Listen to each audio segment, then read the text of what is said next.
Hey guys, Chris from Provo Beast Audio Installation, and in today's video we're going to be replacing the factory radio on this 2009 Ford Edge. Now, in this install we're going to show you how to remove the factory radio. We'll head to the bench, show you the parts that we're going to need for the install, including the radio, dash kit, and wiring harness, and we'll come back here to get everything installed. Let's get started.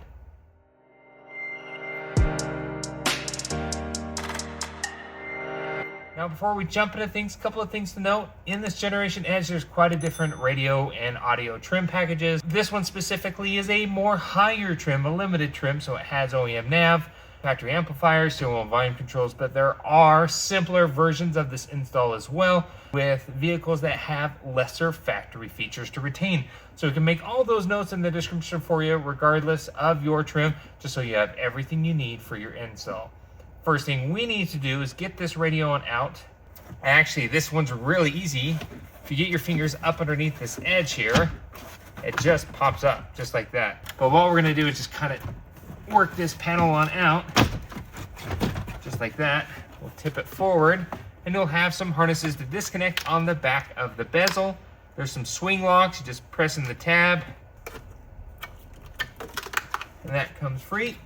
Next here, there's going to be 9 32nd or 7mm screws. Go to remove those.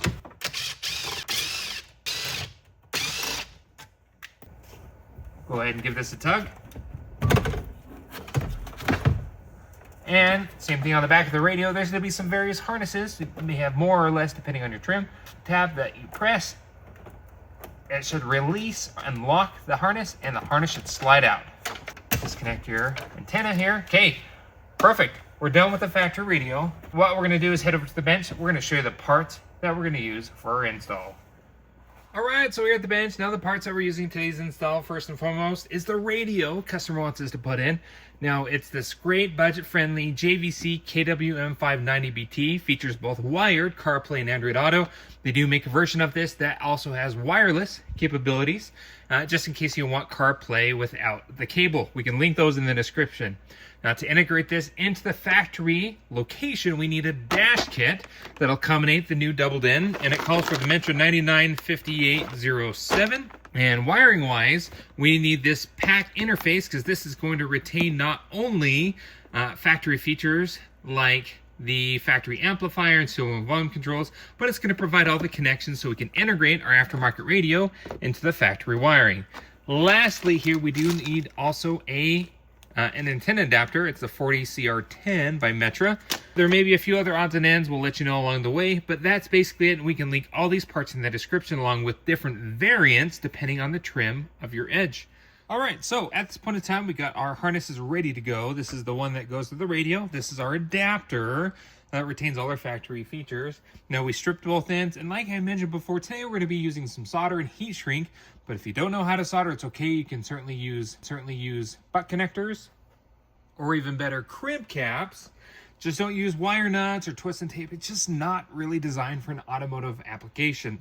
We're going to preload our wires with a bit of heat shrink. Now, it's tempting just to go color for color, and in most circumstances, it's pretty close, but sometimes things do change. So it's always a good idea. Grab your instruction both with the radio and your install harness and validate the function of the wire matches what it does on the other side. So let's go ahead and connect.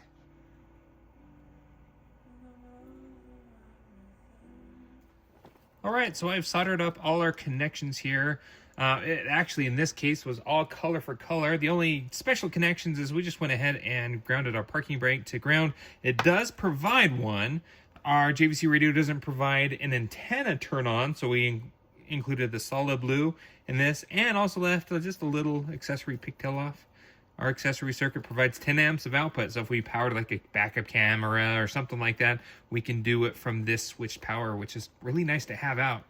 And then everything else is color for color. This is JVC Kenwood, so it uses the blue-yellow wire for steering wheel volume controls instead of the aux-looking WR input adapter, so we connected that there. Everything else is, again, color for color, so pretty easy and simple. At this time, we're going to move our heat shrink up and over those connections. We'll shrink them down to a heat gun, and then we like to use some high temperature test tape just to re-lume this all up to protect the wires within the dash.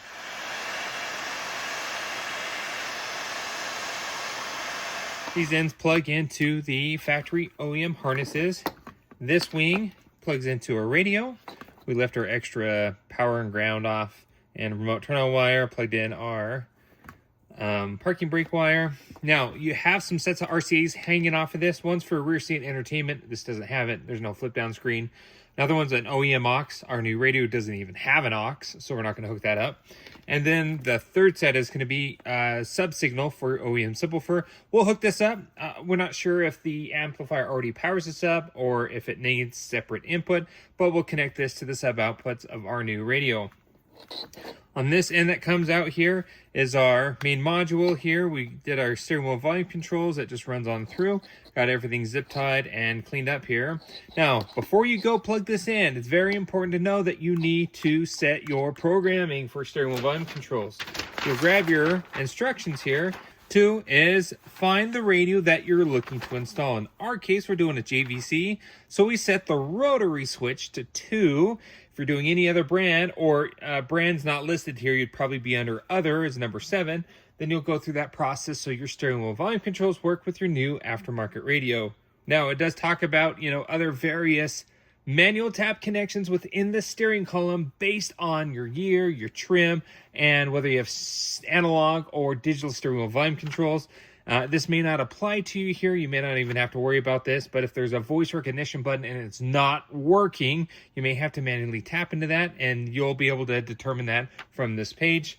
You can reassign your steering wheel volume controls the way you like them, and it walks you through that. Make sure you read your instructions always before you go ahead and get anything installed. With this harness now completed, we'll set it off to the side here. Next, we're going to grab our dash kit. And with our dash kit, we're going to assemble this up and around the radio. Now, this kit comes with both a double DIN bracket as well as a single DIN bracket with a pocket. So depending on the type of radio you're installing, if you're doing a single DIN with a floating screen or just a single DIN radio, you'd go with this one. In our case, we're doing a traditional double DIN here. And what we're going to do is get this all ready to go. Now, we know that these tabs go below, and it looks like we're going to have to go ahead and cut out our center dash support. Okay, with that cut out here, let's kind of just do a dry fit. Looks like it will fit well right inside. Now, this kit also comes with the side brackets here, and they're marked as left and right. Here's our right side. We put these in here. This fits up and over. And then what we're going to do is use the screws included with the radio to mount the radio chassis within the bracket. Okay, there we go. That's all in. We'll remove the screen protector once it's fully installed here. This is a short chassis radio, so there's plenty of room back behind. We only needed 2 screws. So with the radio done and assembled, we're going to grab our GPS antenna, but we generally put this up on the dash. Bluetooth mic, we'll probably put this on the E-pillar, pull it through the dash, connect it to the radio. And then we're going to grab our harness adapter that's already completed. Let's head to the car to get everything installed. All right, so we're back here in the car, ready to start final assembly of the dash with our new equipment. Now, we're going to grab our harnesses, plug them in.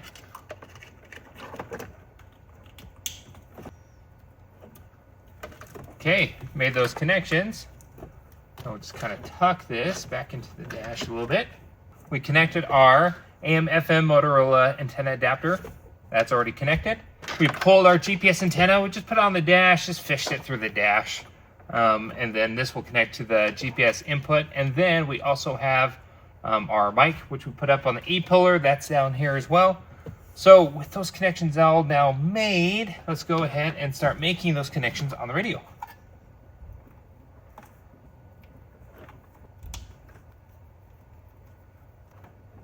So we've made all our connections here. We're going to just tuck it all onto the dash. Now we ran our USB for the radio. We just ran it to the center console here.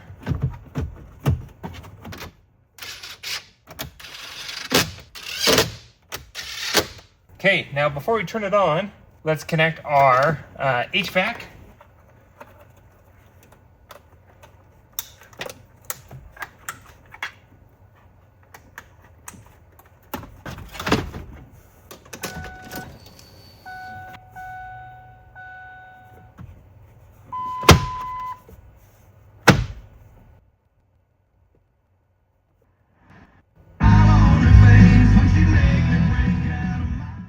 right, so we got it all installed here. It's looking fantastic.